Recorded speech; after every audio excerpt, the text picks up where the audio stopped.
మీ అందరికీ బహుశా గుర్తుండే ఉంటుంది, ఒక మహిళని హతమార్చి ఆ తర్వాత కుక్కర్లో తన శరీర భాగాల్ని ఉడికించి గ్రైండ్ చేసి పిండి పిండిగా చేసేసి చెరులో పడేసే సంఘటన, కుక్కర్ కేసు.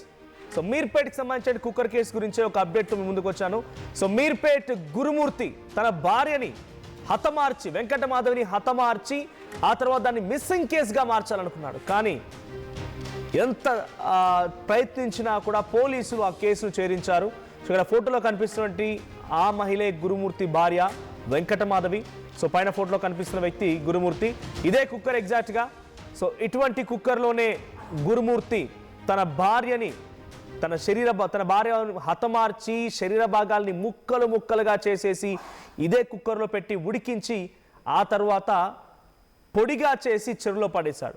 సో పోలీసులు ఈ కేసుని విచారించడం మొదలుపెట్టారు. సో జనవరి 15వ తేదీన ఇంట్లోకి వెళ్ళేటువంటి సీసీటీవీ విజువల్స్ రికార్డ్ అయినటువంటి విషయాన్ని పోలీసులు గమనించారు. వెంకటమాధవి భర్తతో పాటు ఇంట్లోకి వెళ్ళింది. ఆ తర్వాత నుంచి బయటికి రాలేదు.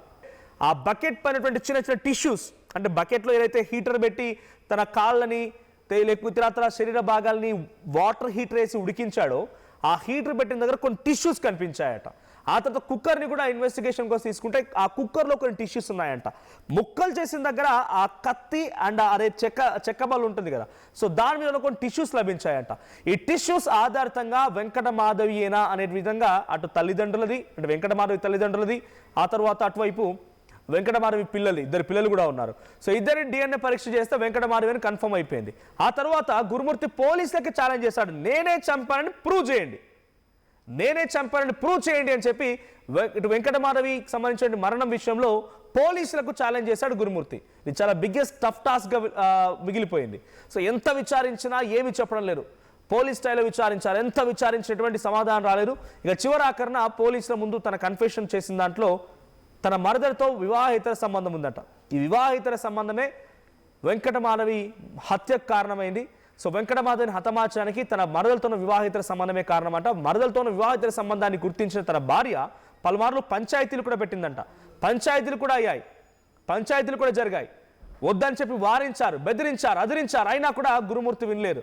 సో తన మరదలతో ఉన్నటువంటి వివాహేతర సంబంధమే ఇప్పుడు తన భార్య మరణానికి కారణం అవడంతో పాటుగా పోలీసులు దాదాపుగా ఇక ఏడాది కావచ్చే సమయానికల్లా నిన్న పోలీసులు ఈ సైంటిఫికల్ ఇన్ఫర్మేషన్, ఈ గురుమూర్తే హతమార్చాడు, ఇదిగోండి ఆ సైంటిఫికల్ ఇన్ఫర్మేషన్ అని చెప్పి ఫారెన్సిక్ ల్యాబ్స్ నుంచి వచ్చిన రిపోర్ట్తో సహా కోర్టులో ప్రవేశపెట్టారంట. ఆ సైంటిఫికల్ ఆధారాన్ని కోర్టు ముందు ఉంచారు.